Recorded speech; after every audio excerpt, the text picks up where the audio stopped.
How does it return to surplus in 3 years? No, well, that's impossible. I mean, it's a nonsense. And the Treasury officials who put these numbers in the document ought to hang their heads in shame. They have outed themselves as political operatives, because the idea that 1 year you're going to get a 26.5% increase in outlays and the next financial year it's going to come down by 5% is just fanciful. No one would believe that. And you've only got to look at what Kean has done. We've had 6 months of Keanism, Matt Kean as Treasurer in New South Wales, and the budget position has deteriorated by nearly $12 billion. And Alan, the main problem they've got, they've given up on making any savings. You'd think in a $95 billion budget you'd find plenty of efficiency gains. I could find plenty just in a few hours of looking at the document.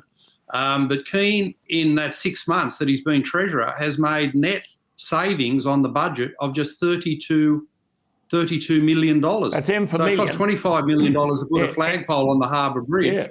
You know, the savings barely pay for the flagpole. Amazing, isn't it? Just clarify this key point, because I don't think the public understand. The net debt is $115 billion, B for billion. Now, you've called this Kean's fiscal carnage. How else can you describe it?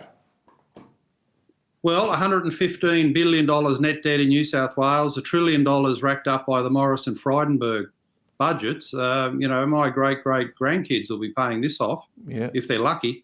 So the level of extravagance is just off the radar. It can't be sustained under any decent fiscal policy, because the truth at the moment, Alan, is the great economic enemy of the Australian people is inflation, which is driving up interest rates. And if you want to bring inflation down, you don't go for big deficit and debt budgets.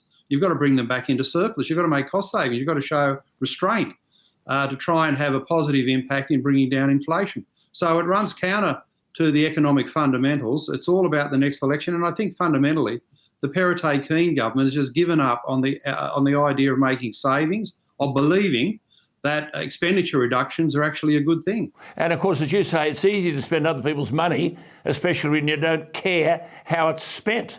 I mean, you made reference to the budget paper number 1 and the policy changes of the Perrottet government.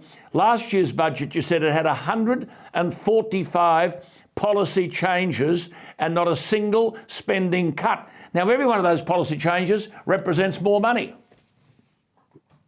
Yeah, and the budget that Kean delivered is just as bad, really. 217 policy changes. So these are optional, voluntary alterations that the government has made to its budgetary measures.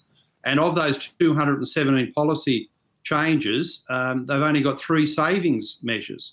So the total there over the last 2 years has been 362 policy changes for just 3 savings measures.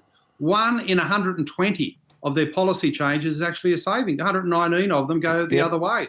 And this level of profligacy is just unsustainable. New South Wales has lost its AAA credit rating through S&P, and that'll get worse. Sorry to interrupt you there, but I just wanted to repeat what you said in that speech.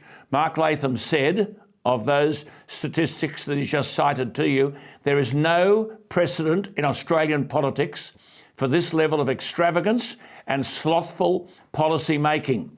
Do they get away with this stuff?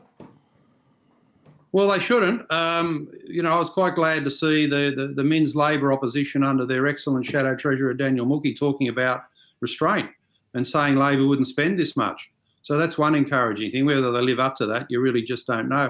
But Alan, just to put it in perspective, you mentioned the $115 billion of net debt.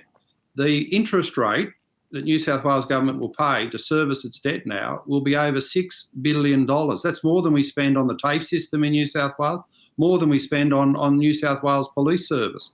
So when you get to a point where your interest is over $6 billion to service your debt, it just shows how bad off the taxpayer is, the long-suffering taxpayer. And of course, is really copying it under this government.